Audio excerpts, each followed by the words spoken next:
On December 4, 2024, the CEO of UnitedHealthcare was murdered in broad daylight.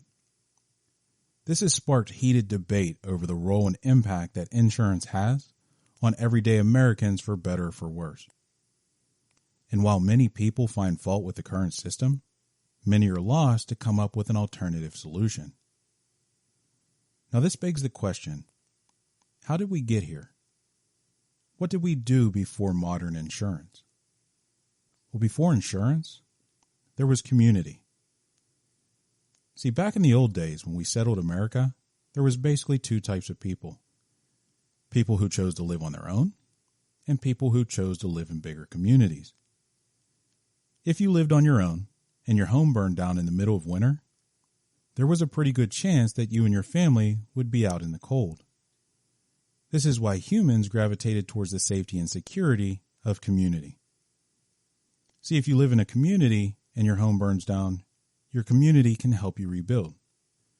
They can also provide you food and shelter while that rebuild happens. That way you and your family don't have to freeze in the cold. Also, as part of that community, if someone else's house burns down, you can help them rebuild and provide them food and shelter so their family doesn't have to freeze.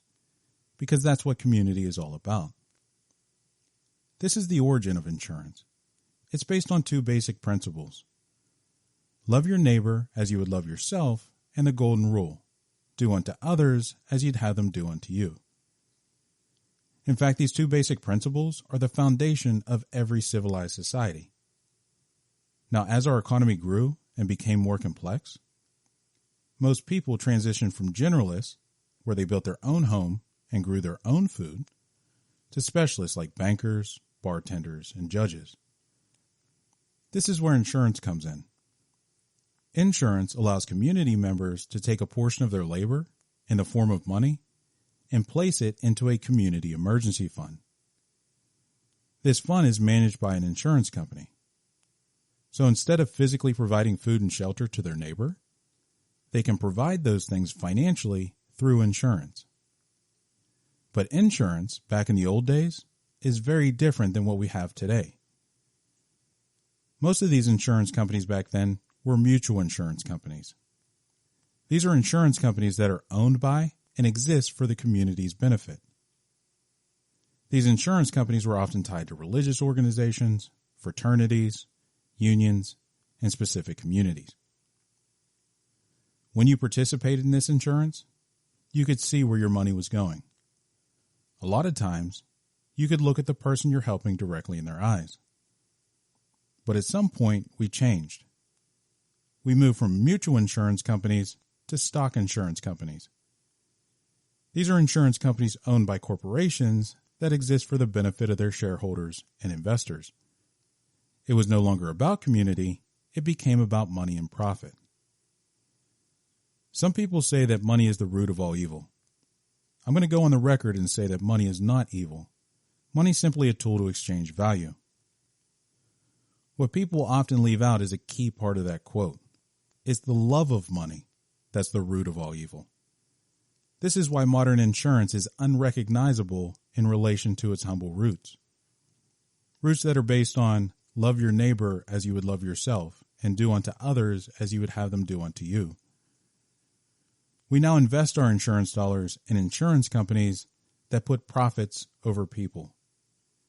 And when these companies put the love of money over the love of self and the love of their neighbor, businesses fold, families go bankrupt, and people pass away for the sake of profit. For instance, let's talk about the elephant in the room. Healthcare. Nearly 20% of everything we make in this country is spent on healthcare, or insurance and taxes to pay for healthcare.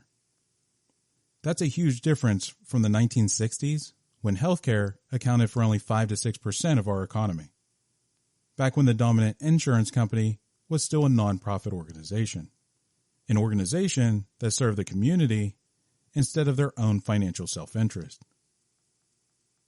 When people used to use insurance as insurance and healthcare as healthcare, when prices were transparent, driven by a free market and free market spending.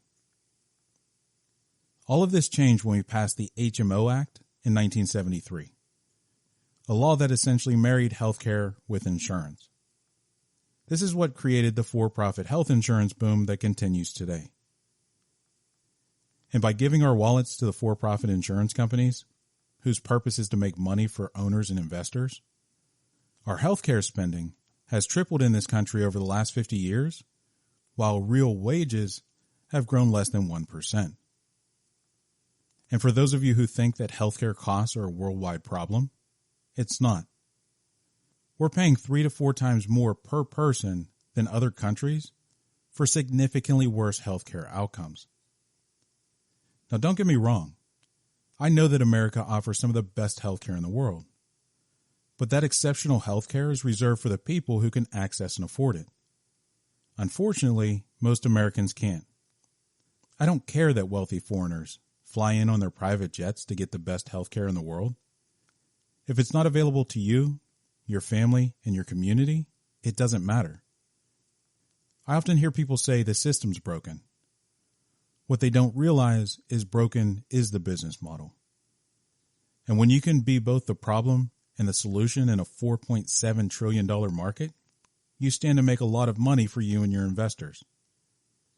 And they do this while you, your family, and your communities flip the bill.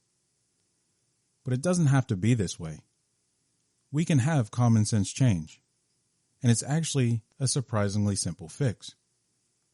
And that's what this podcast is all about. What I call the community movement.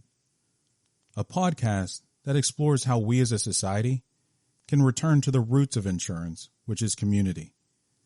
How we can make insurance work for all of us, where we're all physically, mentally, emotionally, and most importantly, financially better off. In the next episode, we'll discuss a simple fix to our health insurance problem in America. I hope you'll follow us on this journey and invite your own communities to join us as well. Subscribe using the link in the description. See you in the next episode.